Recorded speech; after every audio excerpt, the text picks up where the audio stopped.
get me any flowers or balloons or candy, it's not going to be the end of the world. But if let's put it in stages. If it's like the beginning of a relationship or something like that, then yeah, it might mean a little bit more because this is when you're building.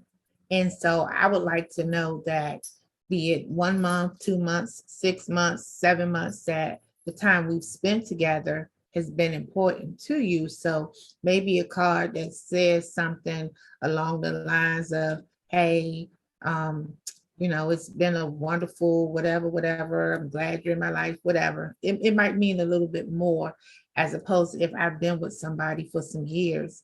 And again, all through the year, we're going out, we're showering each other with love and affection. Then when Christmas and Valentine's Day, any of those other days come along, I'm not going to be stressing over it because that's not what those holidays are about anyway. And I'm gonna let him do his thing on the Super Bowl because I'm gonna be right there with him with a beer, a drink, screaming and hollering. For anybody other than Dallas, I'm screaming and hollering. Okay, so I'm with you on that one. So you mentioned something that I'd like to touch on. You mentioned an anniversary that most men would not even consider to be something noticeable, which is like a 6 month milestone in your relationship, right? So we look at anniversaries because the anniversary, the year of whatever we considered ourselves to be to one another. But lately, I'm starting to hear more and more of women calculating 3 months being together, 6 months being together. You know, all these preludes to the full year anniversary where men are, I guess, primarily focused at. So I don't know what's the census on that in regards to the protocol. Like because if a man is not acknowledging you at a 6 month mark, you clearly might feel some type of way about that. Is that true? I think so. I may be wrong, but I think so. I'm cut from a different cloth. So if I'm celebrating 3 months, 6 months, 9 months in a year, that means something because you made it. You made it past some things because the road ain't easy over here. Believe me, it ain't easy. So. I gotta keep it real. I gotta keep it real. I got a little touch of craziness somewhere up in there. So, you might wake up one morning and be getting cussed out for absolutely no reason at all. You be thinking, what the hell wrong with her? Hey, it is what it is. Now, is that part of loving someone, is understanding that craziness and accepting it? Yeah. Is there a cap? Is there a cap on it? Like, the shit. Is there a cap? I don't know. Yeah, there's a cap. There's a cap. Let me stop playing. Let me stop. But I'm a good crazy. I ain't crazy. I'm a good crazy. And I think we all have our flip sides. I think everybody, when they feel a certain way, can send those texts. Like, relationships are hard. They're really, really hard.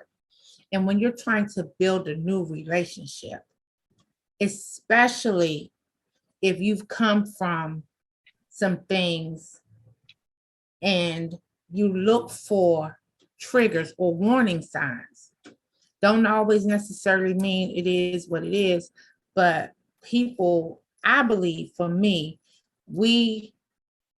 people are creatures of habit. And that's why you can sit down and I can sit down and talk to my girls and tell them just the behavior. And they'll be like, oh, girl, he doing such and such and such and such, because that's what men do. Vice versa. You can go to your buddies and be like, man, this girl, da da da da da da da da da. And all your buddies going to chime in and be like, man, she da da da da da da da da da. Because that's what we do. So you look at behaviors. And if you're in something and then you see a behavior and you notice a pattern after, you might not say anything at first, but after a while, you might begin to be like, okay, this is going on too long. Now I have to say something. I like to sit back and watch. I might not always say, why you doing that? Or don't do that. Or, I might not always jump on the least little infraction. I'm going to make a mental note of it. And then maybe by the 15th time, I'll be like, all right, this nigga think I'm crazy. Or this nigga think I'm stupid. He playing this game. Like, I don't know what time it is. I'm not 20. I'm 53. All of these little things you done did, but it's been done before. Their behaviors. So yeah, at that point, you might wake up to me cussing and screaming and hollering and fussing in your face or whatever, because I've reached that point. And then some people might address it straight up. They might be like, oh, who you texting? Right off the break. Right? Yeah. I mean, but is there, speaking of which, right? So after you finish asking your question, because I wanted to piggyback on something. Go for it. Go for it. Go ahead, Shawnee. Okay. What I would like to piggyback on is, it's so important. I'll be glad when Bishop come, because we not only were just going to be talking about the relationship aspect, but we were also going to be talking about the need to prepare and position yourself, right? So when Nisi was talking about the different signs and the different things that we see, many times when we come out of relationships, now I'm not saying be a fool, don't get me wrong, but many times when we come out of a relationship and we are wounded, we're not ready for another relationship. We need to seek help for ourselves to become whole again, in order for us to be able to take on someone else again. So sometimes, not all the times, and again, I'm not saying that you can't be wise, because we're not a fool, so you can't be wise of signs.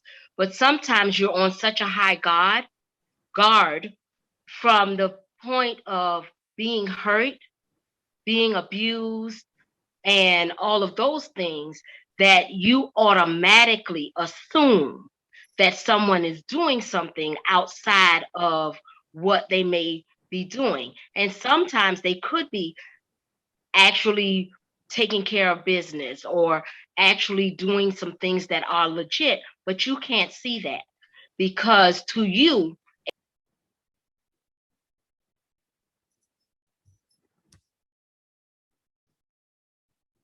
Okay. She's having a little technical difficulty. Oh, there she goes. There she goes. She's back. I'm sorry.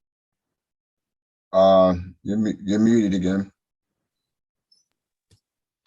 So, that's what I just want to make sure that we heal ourselves, because when you're talking about entering into relationships, and sometimes we don't even need a relationship at that time. Sometimes there's a period of our life after being in a relationship that you need to walk alone, that you need to, and this is me, so I'm not trying to take you to church, but this is me, okay? You need to allow God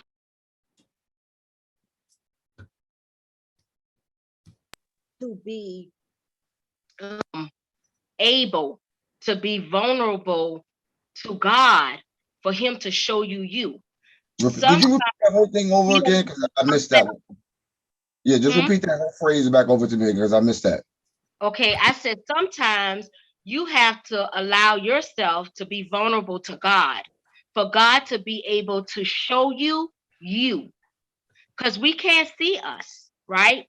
So sometimes we need to be able to get in a quiet place to see us. And when we can see us, then we can heal, we can grow, we become whole, and now we're ready to enter into a relationship again.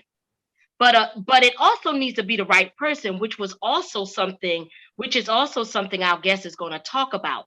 How do you know when the right one? So it has to be the right person. Just because a person is a male and you're a female doesn't mean they belong to you. You So, may, so I guess give us some insight on your perspective on, knowing what's the right one. And, clearly we know what the wrong one looks like, but, even through our failed relationships for all of us, we've learned something, right? So it clearly taught us what not to be, what to look out for. But when it comes to what to look for, do we really know what we're looking for in the healthy perspective of love and a healthy? Because truthfully, all of us got baggage. Everybody that's walking this earth is dealing with something, some type of trauma of some sort, especially people of color, right? So I know that we all deal with a lot of that, whether it be mental, verbal, physical, or all of the above, or psychological and all of the above. And when you're dealing with that type of trauma and you embark on someone, they might be perfect on the outside and present some great qualities on the inside, but then there's another aspect of them lurking inside because you don't even know the trauma that they're dealing with, so you can't put your finger on why they do what they do, because they don't even know why they do what they do. But you're loving them to a better place. You know what I mean? At least you're trying. But like I've been in great religion, great people, and then something can just like haunt you. Like wait a minute, can I deal with that? That's why I asked that question about boundaries, because we all have to deal with something at some point. None of us are gonna come across a relationship where we ain't gotta be like, you know what, this one right here, this one's a little touched. You know what I mean? But they're special. They're loved. They're still lovable. They're still beautiful. They're still God's creature. All the things under the sun. But they require a little bit different type of attention that they haven't even paid themselves, let alone you spending that type of quality time on them. Even if you have that insight, they might not recognize it in regards to that's what they need. So they're going to reject it. The more, I'm biblical, I'm scriptural, and I believe in following the laws and the commandments and God's word, and trying not to just live fleshly and lustily and all those type of things. But when you're building a relationship and you're dealing with someone that's presenting trauma, there's certain things that you have to do to, I guess, leap past those traumas and, I guess, soothe the portion of them that don't even see the damage or the hurt that they're inflicting on themselves, let alone their partner.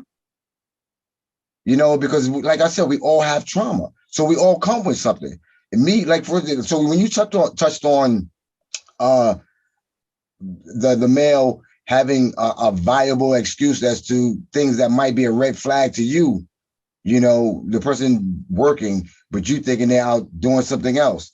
But meanwhile, this is a great person, but that one characteristic can turn this beautiful situation into something really ugly because of that lack of trust that didn't even come from me. It came from the person's past. So that's the key right there. I mean, you said a lot of things, but that's the key right there. The key is that it's not necessarily you, but the person is experiencing trauma. So if a person is experiencing trauma, I mean, as much as we want to be loved, because when we're in a broken state, we want to be loved. We're not really ready to be loved, but we want to be loved. So then I heard a message from somebody, and I have brought this to myself because me being a counselor and quote unquote in the social services field, I always would look for people with potential. Okay. Not to say that that's a bad thing, but you can't will a person into the person that you feel you need. You can't will them. nor can you make them become the person that you need. So what happens is when you enter a relationship looking at a person as they have potential, they become your project. And I heard a very clear message that said, distinguish the difference between a project and purpose. So some people, they might be somebody that, we could have as friends and we help build them up and they're a project or whatever, quote unquote. But the person who is ordained or the purpose for your life, that's a different category. So, I don't have anything against us falling in love with somebody or a person falling in love with somebody and they having flaws, because none of us are perfect. But I think you still need to be prepared and you need to be in a position to receive the love. Like you said, a person who can't receive the love because they have been damaged from a past relationship, it is nothing you can tell them or convince them that you're not cheating. I hate to bring up these talk shows, but there are talk shows all the time where the woman or the male is accused of cheating, and then they pass the lie detector test. But the person couldn't believe they had all of these stories, all of these instances that looked like a situation to them because of their hurts in their past. So they couldn't believe the person, no matter how the person tried to prove to them that they weren't cheating or they weren't doing anything, because they had that baggage.